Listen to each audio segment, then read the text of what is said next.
ఓం శ్రీరామచంద్ర పరబ్రహ్మణే నమః. ఓం నమో వశిష్ఠ విశ్వామిత్ర వ్యాస వాల్మీకి సుఖాదిభ్యః. ఓం శుక్లాం భరధరం విష్ణుం శశివర్ణం చతుర్భుజం ప్రసన్నవదనం ధ్యాయేత్ సర్వవిఘ్నోపశాంతయే. ఓం నమో బ్రహ్మాదిభ్యో బ్రహ్మ విద్యా సంప్రదాయ కర్తృభ్యో వంశ ఋషిభ్యో మహద్భ్యో నమో గురుభ్యః.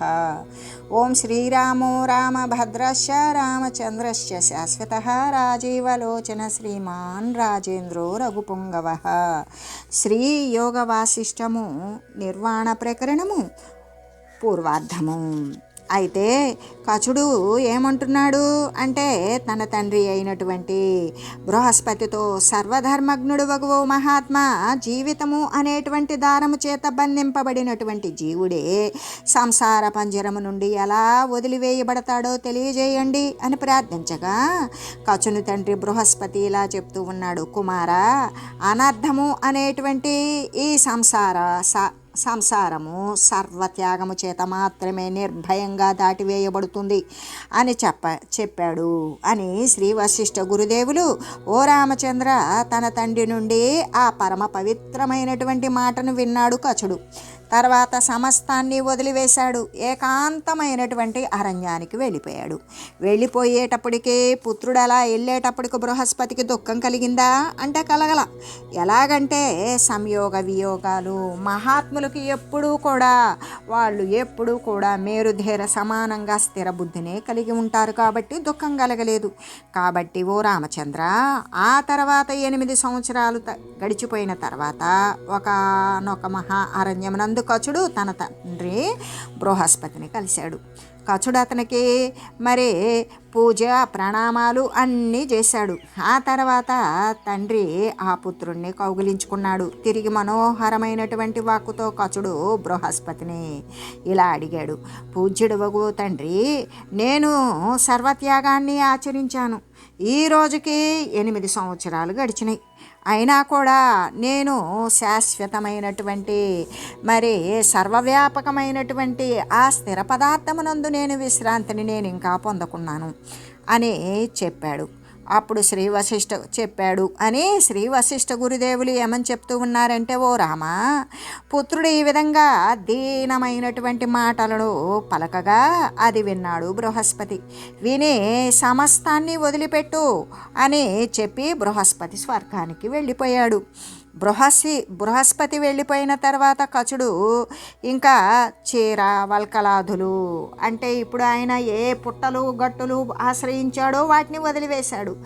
ఏ చీరలైతే ఏ వస్త్రాలు ధరిస్తూ ఉన్నాడో వాటిని కూడా వదిలివేసి సూర్యోదయ సమయమునందు చంద్ర నక్షత్ర గణరహితమై వెలయు శరత్కాలములాగానే అయిపోయాడు. సూర్యోదయం ఎప్పుడు చంద్రుడు ఉండడు, నక్షత్రాలు ఉండవు. అలాగుననే ఆయన శరత్కాలమునందు మేఘాలు లేకుండా ఎలా ప్రశాంతంగా ఉంటుందో అలాగా సర్వాన్ని వదిలివేశాడు. ఆ తర్వాత మరలా కూడా 3 సంవత్సరాలు గడిచింది. గడిచిన తర్వాత కచుడు మరి ఒక అరణ్యమునందు ఒకానొక కొండ గుహను ఆశ్రయించి శరత్కాలంలో ఆకాశములాగానే శరత్కాల ఆకాశం ఏం చేస్తుంది, ఆ ఆకాశంలో మేఘాలు ఉండవు, మేఘాలు లేకపోతే వర్షము ఉండదు.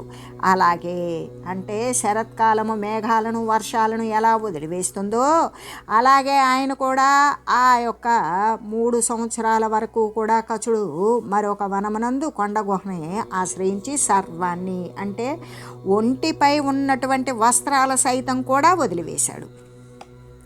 అలా ఏకాంతమునందు దిగంతములందు దిక్కులు యొక్క చివరి భాగాన దిగంబరుడై అంటే దిక్కులే అంబరముగా కలిగిన వాడే అంటే దిక్కులే వస్త్రముగా ధరించిన వాడే లేదా పూర్తి బట్టలు లేనివాడే ఈ విధంగా ఆయన జీవిస్తూ ఉన్నాడు. అంతేకాదు భిన్న చిత్తుడై ఉన్నాడు. ఆ భిన్నమైన చిత్తముతో ఉండి అప్పుడు అక్కడ మరలా కూడా అతడు తన తండ్రి యొక్క గురువును పొందాడు. మళ్ళీ తన తండ్రిని తలుచుకున్నాడు. మళ్ళీ తన తండ్రి బృహస్పతి అంటే తన తండ్రి గురువు ఆయనకి కచునుకు కూడా గురువుగానే ఉన్నాడు. ఆ గురువును పొంది భక్తిపూర్వకంగా పూజాక్రమాన్ని గావించాడు గురువు. ఇంకా తండ్రికి. అప్పుడు తండ్రి పుత్రుణ్ణి చూశాడు, కౌగిలించుకున్నాడు. అంతా కచుడు ఖేదయుక్తుడై చాలా దుఃఖంతో కూడుకొని గద్గదమైన స్వరంతో, అంటే అది ఏడుపుతో ఉన్నటువంటి కంఠంలాగానే మరలా కూడా అతన్ని తన గురువు అయినటువంటి తన తండ్రి అయినటువంటి బృహస్పతిని ఈ విధంగా అడుగుతూ ఉన్నాడు. కచుడు అడుగుతూ ఉన్నాడు, తాత సర్వం పరిత్యక్తం కంధాం వేణులతాద్యపి తదాపి నాస్తి విశ్రాంతి స్వపదే కింకరోమ్యహం. తండ్రి, నేను నా బొంత, దండము మొదలైన వాటితో కూడుకొని సర్వము కూడా సమస్తమైనటువంటి వస్తువులను కూడా వదిలివేశాను. అయినప్పటికీ కూడా ఆత్మపదమునందు నాకు ఇంకా కూడా విశ్రాంతి కలగడం లేదు. నేనేమి చెయ్యాలి అని అడిగాడు. అప్పుడు బృహస్పతి ఇలా చెప్తూ ఉన్నాడు, చిత్తం సర్వమితి ప్రాహుస్తత్యక్త్వా పుత్రరాజసే చిత్తత్యాగం విదుః సర్వత్యాగం సర్వవిదో జనాః. బృహస్పతి అడుగుతూ ఉన్నాడు, ఓ కుమార, చిత్తమే సమస్తము అని కదా చెబుతూ ఉన్నారు. అటువంటి దానిని వదిలివేస్తే నీవు ప్రకాశిస్తావు. ఎలాగంటే చిత్తాన్ని వదిలివేయడమే సర్వవేత్తలైనటువంటి జనులు కూడా అదే సర్వత్యాగము అని వారు చెప్తారు. అదే మనము తెలియాలి అనే చెప్తూ ఉన్నారు అని వశిష్ఠ గురుదేవులు ఈ విధంగా చెప్తూ ఉన్నారు. ఇత్యుక్త్వా వాక్పతి పుత్రం పప్లువే తరసా నభః అన్వియేష కచశ్చిత్తం పరిత్యక్తు మఖిన్నదేహి. ఓ రామ, ఇలా పలికాడు బృహస్పతి. వేగంగా ఆ మాట చెప్పి మరి చిత్తాన్ని వదిలివేయడమే, చిత్తాన్ని వదిలించుకోవడమే సర్వవేత్తలు చెప్పినటువంటి సర్వత్యాగము అని నీవు తెలియాలి అని ఆ విధంగా బృహస్పతి తెలియజేసి ఆకాశానికి ఎగిరిపోయాడు. ఆ తర్వాత కచుడు ఇక ఎటువంటి బాధ కూడా లేనివాడై మరి ఆ బాధ లేనటువంటి బుద్ధి కలిగిన సమబుద్ధి కలిగిన వాడై చిత్తత్యాగం కోసం ఉపాయాన్ని వెతకసాగాడు. చిత్తాన్ని ఎలా వదిలివేయాలి అనేటువంటి ఉపాయాన్ని కోసం ఎదుగుతూ ఉన్నాడు. అయితే ఆ వనమునందు చిత్తమును గురించినటువంటి చింతన చేస్తూ ఉన్నాడు. తను ఉన్న చోటే ఎప్పుడు దానిని గురించి ఎరుగజాలకపోయాడో అప్పుడు అతడు తన బుద్ధి చేత మళ్ళీ కూడా తండ్రిని గురించి చింతించాడు.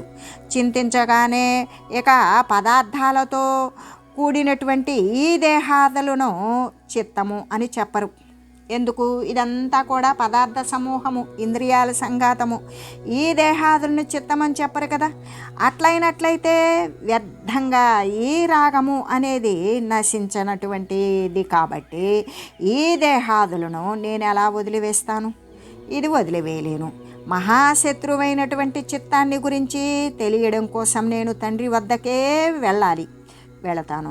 దానిని తెలుసుకొని శీఘ్రముగా దానిని వదిలివేసి ఎటువంటి బాధ లేకుండా సంతాపరహితుడనై ఉంటాను అని అనుకుంటూ ఉన్నాడు అని శ్రీ వశిష్ఠ గురుదేవులు ఇది సంచింత్య కచ ఉజ్జగామ త్రివిష్టవప్ప వాక్పతిం ప్రాప్య సస్నేహం వవందే ప్రణనామచ.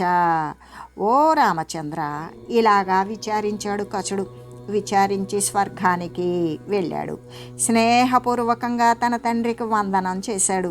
చేసి అపృచ్ఛైనమేకాంతే కిం చిత్తం భగవన్వద స్వరూపం బ్రూహి చిత్తస్య ఏన తత్సంత్యజామ్యహం. మరియు కూడా ఏకాంతమున తండ్రిని ఇట్లా అడిగాడు. ఏమని?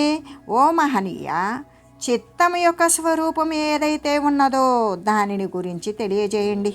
దాని గురించి నాకు తెలిసిందా, నేను అప్పుడు దానిని పూర్తిగా వదిలివేయగలుగుతాను అని చెప్పాడు. అప్పుడు బృహస్పతి ఇలా అంటూ ఉన్నాడు, చిత్తం నిజమహంకారం విదుశ్చిత్త విదో జనాః అంతర్యోయమహం భావో జంతోస్తచ్చిత్తముచ్యతే. ఓ పుత్రక, మనుజునికి తన యొక్క అహంకారమే చిత్తము అని చిత్తజ్ఞులు పలుకుతారు కదా. జీవుని యొక్క అంతరమున ఏ అహంభావం అయితే ఉన్నదో అదే కదా చిత్తము అని చెప్పబడుతూ ఉన్నది. అని చెబుతూ, ఎలాగంటే ఆయన తన యొక్క మరి ఆలోచన చేశాడు. తనకి చిత్తాన్ని గురించి తెలియజేసేవారు తండ్రి అనుకున్నాడు. అనుకొని ఇక మళ్ళీ కూడా ఏ విధంగా అంటే తండ్రి దగ్గరికే వెళ్ళాడు. చిత్తం యొక్క స్వరూపమును గురించి తెలియజేయండి అని అడిగాడు. అడిగినప్పుడు దానిని తెలుసుకొని దాని గురించి కనుక నాకు సరి అయిన విధంగా తెలిసినదా దానిని నేను చక్కగా వదిలివేయగలను అని మరీ చెప్పాడు. చెప్పినప్పుడు బృహస్పతి ఇలా అన్నాడు, ఓ పుత్రక, చిత్తముని గురించి తెలిసినటువంటి పెద్దలు స్వకీయమైనటువంటి అహంకారము అంటే తనదైనటువంటి అహంకారం ఏదైతే ఉంటుందో, అంటే ఏ దేహధర్మాలను ఈ యొక్క ఉపాధి ధర్మాలను గురించి ఇది నేను అనేటువంటి అహంకారం ఏదైతే ఉంటుందో అదే చిత్తము అని కదా చెబుతూ ఉన్నారు. అబద్ధమైన దానిని నిజము అని నమ్మడం, అసత్యమైన వస్తువుని మరి స్థిరమని భావించడం, ఈ విధంగా ఉండేటువంటి అహంకారం ఏదైతే ఉన్నదో దానినే చిత్తమని చెబుతూ ఉన్నారు పెద్దలు. జీవుని యొక్క అంతఃకరణమున అంటే వాని యొక్క మనోబుద్ధి చిత్త అహంకారాదులు అనేటువంటి అంతఃకరణాలు ఉన్నవి ఆకాశ సమూహాలు, ఆకాశం యొక్క తత్వాలు. వాటిని గురించి ఇక అవి కనుక అస్థిరమని తెలిసినదో, ఏ అహంభావం అయితే ఉన్నదో అది నేను అనుకునేటువంటి ఈ మనోబుద్ధి చిత్తాహంకారాలు ఏదైతే అస్థిరమైన పదార్థాన్ని స్థిరమని భావిస్తుందో ఆ భావించేటువంటి అంతఃకరణాలే జడప్రాయము అస్థిరము అని తెలిసిందనుకో, అదే చిత్తత్యాగము అని చెబుతూ అని తెలియజేశాడు. అప్పుడు కచుడు ఇలా అడుగుతున్నాడు, త్రయస్తిస్మన్ మహాకోటి ప్రమాణస్య మహామతే గురో గీర్వాణ వృందస్య కథమేతద్వదేతి మే. 33 కోట్ల దేవతల సమూహానికి కూడా గురువైనటువంటి ఓ మహామతి, ఈ అహంభావము చిత్తం ఎలా అవుతుందో తెలియజేయండి అని అడిగాడు. అడిగి, యోగవర్య, నా దృష్టి ఎందైతే ఇటువంటి దాని యొక్క త్యాగము చాలా కష్టంగా దుష్కరంగానే కనబడుతూ ఉన్నది. అటువంటి త్యాగము సిద్ధించాలి అంటే దానిని సిద్ధింపబడజాలకున్నది. కాబట్టి ఈ అహంకారము ఎలా త్యజింపబడుతుందో తెలియజేయండి అని ప్రార్థించాడు. అప్పుడు బృహస్పతి ఇలాగా చెప్తూ ఉన్నాడు, అపి పుష్పవదలనాదపి లోచన మీలనాత్ సుకరోహం కృతేస్త్యాగో న క్లేశోత్రామనాగపి. బృహస్పతి అంటూ ఉన్నాడు, కుమారా, నిజమే. ఎందుకు అంటే దాని యొక్క సాక్షిత్వాన్ని ఎరగకపోతే దానిని గురించి తెలిస్తే దానిని వదిలిపెట్టవచ్చు. అటువంటి దానిని వదిలిపెట్టడం అనేది కష్టతరమే. కానీ సాక్షిని గనక తెలిసినట్లయితే సులభంగా వదిలిపెట్టి వేయవచ్చు. ఎలాగంటే పువ్వును నలపడం కంటే కూడా సునాయాసం, కన్నులు మూసి తెరియడం కంటే కూడా సునాయాసం. అహంకారాన్ని వదిలిపెట్టడం అనేటువంటిది చాలా సులభం. దీనికి మార్గం ఏంటి అంటే సాక్షిత్వాన్ని తెలియాలి. అది సాక్షిత్వాన్ని తెలియకపోతే దాన్ని వదలలేం. సాక్షిత్వాన్ని సందర్శించినటువంటి వాడు చాలా సునాయాసంగా మరి ఆ పని చేయగలుగుతాడు. ఇందులో ఒకంతైనా కూడా కష్టం లేదు. యథైతదేవం తనయా తథా శృణు వదామితే అజ్ఞానమాత్ర సంసిద్ధం వస్తు జ్ఞానేన పశ్యతి. ఓ పుత్ర, అది ఎలాగవుతుందంటే చెప్తాను విను. సాక్షియగు ఆత్మను గురించినటువంటి అజ్ఞాన మాత్రము చేత ఏ వస్తువైతే సిద్ధిస్తూ ఉన్నదో, అది అంటే ఏ వస్తువు అజ్ఞాన మాత్రము చేత ఏం సిద్ధిస్తుంది? అహంకారాదులే కదా సిద్ధిస్తూ ఉన్నవి. అటువంటిది ఆ తదాత్మ జ్ఞానము మాత్రము చేతనే నశించిపోతూ ఉన్నది. ఆ జ్ఞానము చేత సిద్ధించిన అహంకారాదులు ఆత్మజ్ఞానం కలిగినప్పుడు ఆ అహంకారాదులు అజ్ఞానము అనేటువంటిది నశించిపోతున్నది అని చెబుతూ, వస్తుతో నాస్తి అహంకార పుత్ర మిథ్యాభ్రమో యదా అసన్సన్నివ సంపన్నో బాలవేతాలవత్సిత కుమార. మిథ్యయకు భ్రమలాగానే, భ్రమ అనేటువంటిది మిథ్య, అబద్ధం లేనిది భ్రమ. అలాగే అహంకారం కూడా యథార్థంగా లేనిదే అవుతుంది. అసలు అహంకారం దాన్ని వదిలేయాలి. అహంకారమే చిత్తము, ఆ చిత్యత్యాగం చేయాలి అని చెప్తూ ఉన్నాం. అసలు అది ఎలా అంటే మిథ్య అయిన భ్రమ అనేటువంటిది ఉన్నదా? భ్రమ ఎప్పటికీ లేనిది. అలాగనే అహంకారం కూడా వాస్తవంగా విచారిస్తే ఆ ద్వితీయం నాస్తి, రెండవ వస్తువు లేదు. ఉండేటువంటిది సర్వేక సమస్తము కూడా ఉండేది బ్రహ్మము ఒకటే. అటువంటప్పుడు మళ్ళీ అహంకారాదులు అనేవి ఉన్నవా? లేదు. అయితే అది జ్ఞాన విచారణ చేత మాత్రమే అహంకారం కూడా అసత్తు లేనిదే అని తెలుస్తుంది. ఎలాగంటే బాలుని యొక్క బుద్ధి బేతాళములాగానే, అంటే అజ్ఞానముతో ఉన్నవాడిని కూడా బాలునితోనే పోల్చి మరీ తెలియజేస్తాం. అలాగే పసివాడు, వానికి ఏ పిశాచాన్నో ఊహించుకున్నాడు. అది ఎలా ఉన్నది? ఊహించుకొని వాడికి వాడే ఒక ఆకారాన్ని కల్పించుకొని దానికి వాడే భయపడుతూ ఉంటాడు. ఆ విధంగానే అక్కడ ఈ యథార్థంగా లేకపోయినప్పటికీ కూడా అహంకారం అసత్తయ్యే ఉన్నది. అది లేనిదే అయ్యున్నా కూడా సత్తులాగానే, అంటే మొత్తం నిండినట్లుగా అది సంపన్నమై చక్కగా కనబడుతూ ఉన్నది అని చెబుతూ, ఎలాగంటే పుత్ర సాక్షియగు ఆత్మ యొక్క పరిచయం కలిగిందనుకో, ఇంకా అహంకారము అంటే చిత్తం యొక్క త్యాగము అనేటువంటిది పుష్పాన్ని కోయడం కంటే కూడా సునాయాసం, కన్ను మూసి తెరవడం కంటే కూడా సునాయాసం. అంత సులభమైనది. దాని యందు ఒకంతైనా కూడా ఇంత కూడా ప్రయాస లేదు. కాబట్టి కుమారా, అది ఎలాగో తెలియజేస్తాను విను. సాక్షి అయినటువంటి ఆత్మను గురించినటువంటిది అజ్ఞాన మాత్రము చేత ఏ వస్తువైతే సిద్ధిస్తుందో అది, అంటే సాక్షియగు ఆత్మను గురించినటువంటి జ్ఞానం లేకపోతే ఏముంటుంది? అజ్ఞానమే ఉంటుంది. అజ్ఞానము చేత అహంకారాదులే కదా సిద్ధిస్తూ ఉన్నవి. ఆ సిద్ధించేటువంటిది ఒకవేళ సాక్షిత్వ సందర్శనం అనేటువంటిది, సాక్షి యొక్క స్వరూపము, సత్తు యొక్క స్వరూపము అనే జ్ఞానం కలిగిందనుకో, ఆ జ్ఞాన మాత్రము చేత ముందుగా సిద్ధించినటువంటి అజ్ఞాన మాత్రము చేత సిద్ధించిన అహంకారాదులు నశించిపోతాయి. అంటే ఇక్కడ జ్ఞానమాత్రము చేత అజ్ఞానము నశిస్తుంది. అంటే సాక్షిత్వ స్వరూపము చేత అహంకారాదులు నశిస్తాయి అని చెబుతూ, అంతేకాదు పుత్రక, రజ్జు సర్పాది రూప మిథ్యాభ్రమ లేనట్లుగానే ఇప్పుడు త్రాడు ఉన్నది.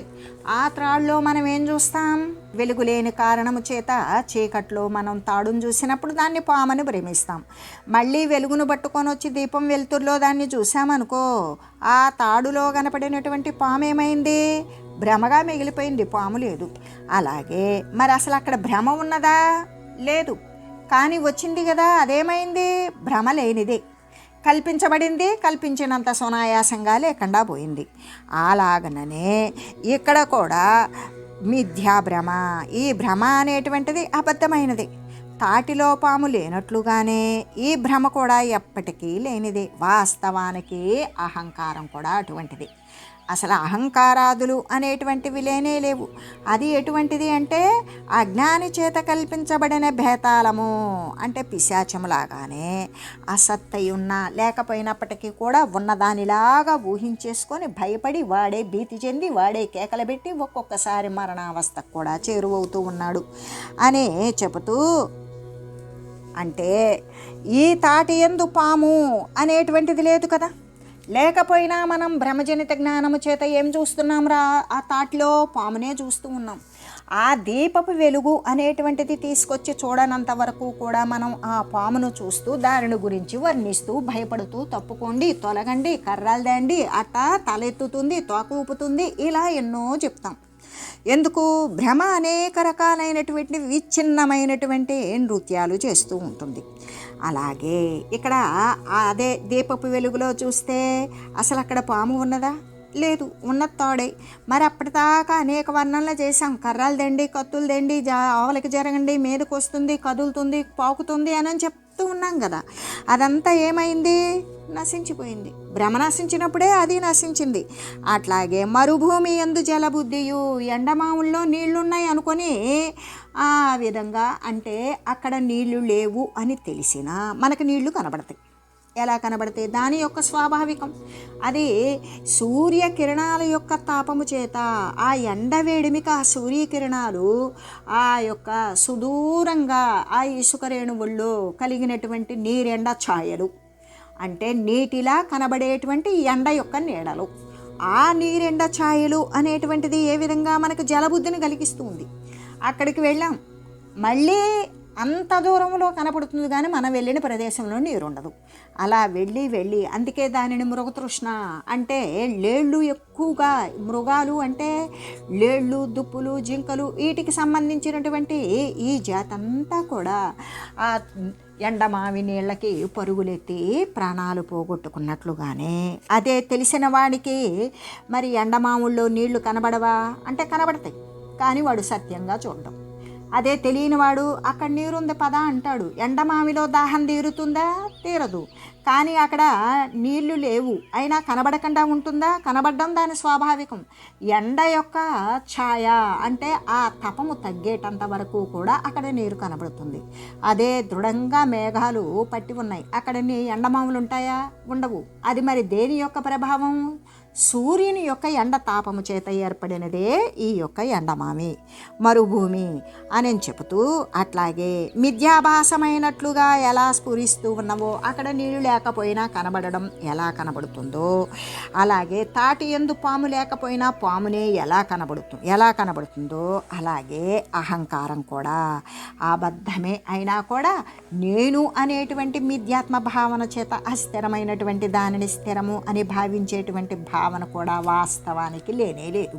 అది కేవలము జ్ఞాన విచారణ ద్వారా మాత్రమే అది తెలియబడుతూ ఉంటుంది అని చెబుతూ, లేకపోయినా అది సత్యంగా అలా స్ఫురిస్తూ ఉంది. వాస్తవానికి విచారించి చూస్తే అక్కడ అహంకారము అనేటువంటిది లేనే లేదు.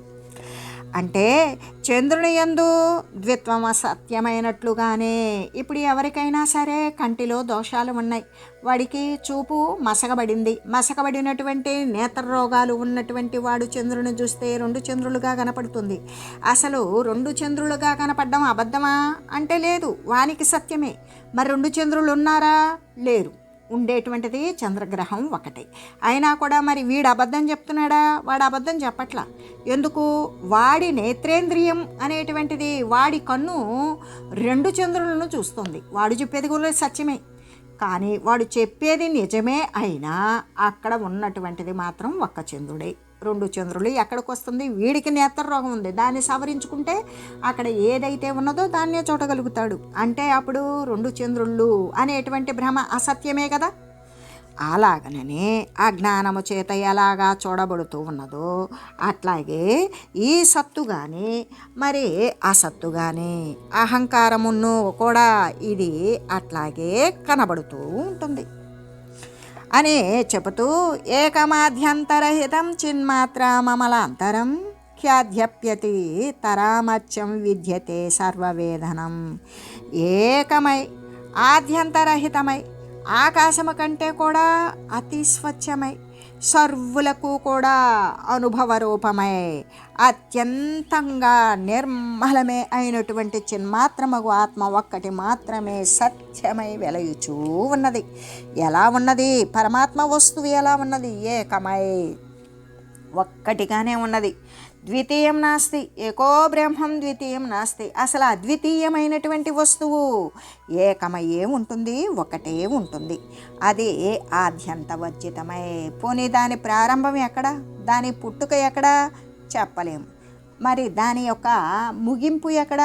అది లేదు. అంతే. అందుకే ఆద్యంత వర్జితమై, అది ప్రారంభం కానీ ముగింపు కానీ లేనిది అయి ఉన్నది. అటువంటిది చిన్మాత్రమే. కేవలము ఏ యొక్క చిత్ స్వరూపాన్ని దర్శించేటువంటి జ్ఞానమైతే ఉన్నదో ఆ జ్ఞానం మాత్రమే వెలుగుతూ ఉన్నది. అది మాలిన్యరహితమై ఉన్నది. అంతేకాదు ఆకాశము కంటే కూడా అతి స్వచ్ఛమై. ఆకాశము అంటే ఏమీ లేదా, ఉన్నది. అన్నింటికి మిగిలిన 4గింటికి కూడా అవకాశం ఇచ్చినటువంటి ఆకాశము సర్వవ్యాపకంగా ఉన్నది. పోనీ దేని చేతైనా అంటబడుతుందా?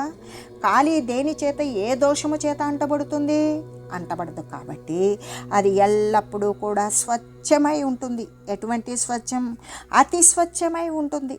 సమస్తానికి కూడా సాక్షి అయి ఉన్నటువంటి ఈ చిద్రూపము కూడా ఒక్కటే అయి ఉన్నది, యథార్థంగా ఒకటిగానే ఉన్నది అని తెలియజేస్తూ, అంతేకాదు సర్వత్ర సర్వదా సర్వ ప్రకాశం సర్వజంతుషు తదేవైకం కచత్యం భూవిలోల స్వభివీచిషు.